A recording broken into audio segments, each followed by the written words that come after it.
अधिकतर पेरेंट्स कई बार मदर्स को अपना करियर सैक्रिफाइस करना पड़ता है और वो इसको लेकर बहुत ज़्यादा इमोशनली या तो चैलेंज रहते हैं और अगर करियर परस्यू कर रहे हैं तो गिल्ट में रहते हैं। तो आप हमारे पेरेंट कम्युनिटी को सजेस्ट कीजिए कि अगर वो करियर वुमेन हैं तो उस गिल्ट से कैसे पीछा छुड़ाया जाए। अगर आप जॉइंट फैमिली में रहते हैं तो आप बहुत कुछ कर सकते हैं जी। पहली बात। अगर जॉइंट फैमिली में नहीं रहते हैं, जब आप न्यूक्लियर फैमिलीज में आ जाते हैं तो आप सब कुछ आप ही के कंधों पे आ जाता है।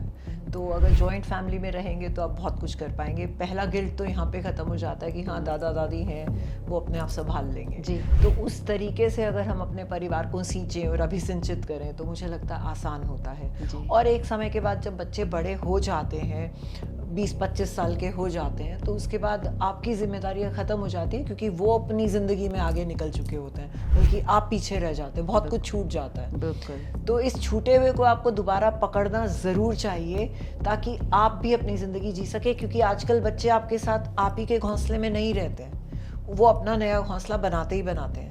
और आजकल जो है बच्चों की सोच बहुत अलग है, वो आपसे कम बात करेंगे, एआई से ज़्यादा बात करेंगे। बिल्कुल। तो इस तरीके से आपके पास एक अकेलापन शुरू हो जाता है और पेरेंट्स सोचते हैं कि बच्चे हमें पूछते नहीं हैं। तो बच्चों को इस स्टेज पर आकर आपको आपको एक्सेप्ट कर लेना चाहिए कि अब उनकी दुनिया शुरू हो चुकी है, उन्हें उनकी आज़ादी दे दीजिए और उनको जाने दीजिए, तो आपको गिल्ट भी नहीं होगा जी। और जॉइंट फैमिली में रहते हुए भी आपको ये गिल्ट नहीं होगा कि आपने अपनी पूरी रिस्पॉन्सिबिलिटी नहीं उठाई, क्योंकि आपकी जिम्मेदारियां साझा हो जाती हैं और साझा जिम्मेदारियां निभानी आसान होती हैं। तो इस तरीके से मैं तो आज भी संयुक्त परिवार के हक में, और परिवार में जितने ज़्यादा मेंबर्स हों उतनी अच्छी बात है।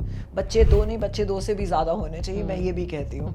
तो ठीक है, जनसंख्या बढ़ रही है लेकिन हमारे रिश्तों के नाम खत्म हो रहे हैं। जहाँ एक बच्चा है, ना चाचा है, ना बुआ है, ना मासी है, तो फिर कैसे? ये तो है मैम।